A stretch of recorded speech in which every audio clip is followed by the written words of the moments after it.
AP liquor కేసులో నిందితులకు remand ముగిసింది. ఈ నేపథ్యంలో 7 నిందితులను సిట్ అధికారులు కోర్టులో హాజరుపరచనున్నారు.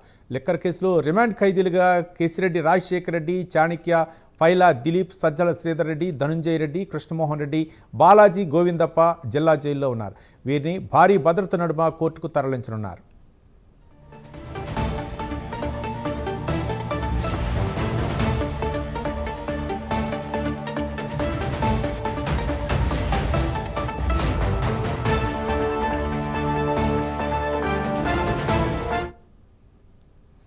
లిక్కర్ కేసులో నిందితులుగా ఉన్న పలువురు ఈరోజు గడువు ముగియటంతో కోర్టులో హాజరుపరచనున్నారు. దీనిపై మరింత సమాచారం మా కరెస్పాండెంట్ రాజ్ కుమార్ అందిస్తారు. రాజ్ కుమార్,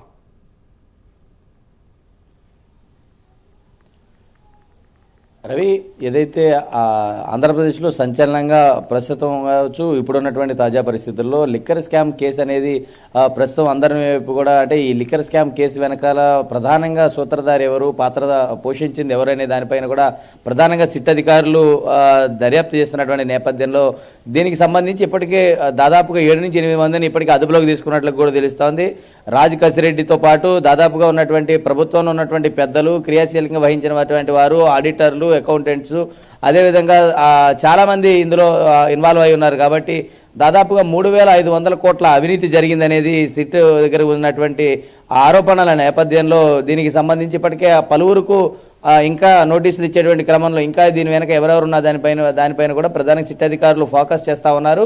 అందులో భాగంగానే అంటే ముఖ్యంగా ఈరోజు ఆ రిమాండ్ ఎవరైతే ఉన్నారో ఇటు కేసిరెడ్డితో పాటు మిగిలినటువంటి ధనుంజయ రెడ్డి, అదేవిధంగా కృష్ణమోహన్ రెడ్డి, గోవిందప్ప, బాలాజీ, పైలా దిలీప్, అందరూ సజ్జల శ్రీధర్ రెడ్డి ఉన్నటువంటి వారందరికీ కూడా దాదాపుగా ఈరోజు రిమాండ్ ముగియడంతో ఈ 7 నుంచి నిందితుల్ని కూడా ఆ కోర్టులో ఈరోజు హాజరుపరచబోతా ఉన్నారు. వీరికి సంబంధించి వచ్చేటువంటి నేపథ్యంలో పోలీసులు పటిష్టమైనటువంటి బందోబస్తు ఏర్పడింది. ఎందుకంటే వైఎస్ఆర్ కాంగ్రెస్ పార్టీకి సంబంధించినటువంటి నేతలను ఇప్పటికే కూటమి ప్రభుత్వం అధికారంలోకి వచ్చినటువంటి తర్వాత గత 5 సంవత్సరాలు జరిగినటువంటి అవినీతి అక్రమాలపైన ఒక్కొక్కరికి అరెస్టులు పర్వం జరుగుతున్నటువంటి నేపథ్యంలో కొంత జాగ్రత్త వహించాల్సినటువంటి అవసరం ఉంటుంది. కాబట్టి కూటమి ప్రభుత్వానికి సంబంధించి వచ్చినటువంటి తర్వాత ఒక్కొక్కరికి సంబంధించి అంటే లిక్కర్ స్కామ్ కావచ్చు తదితర అంశాలు అన్నిటిపైన కూడా ప్రధానంగా ఫోకస్ చేస్తుంది. కాబట్టి ఈ లిక్కర్ స్కామ్ నిందితులందరినీ కూడా ఒక్కసారిగా ఈరోజు తరలిస్తున్నటువంటి నేపథ్యంలో ఎలాంటి అవాంఛనీయ సంఘటనలు కూడా జరగకుండా అందరినీ కూడా పటిష్టమైనటువంటి బందోబస్తు నడుమ ఈరోజు కోర్టు తీసుకెళ్తారు. ఈరోజు రిమాండ్ కూడా ముగియడంతో ఆ రిమాండ్ను కూడా కోర్టు పొడిగించేటువంటి అవకాశం చాలా స్పష్టంగా కనపడుతోంది.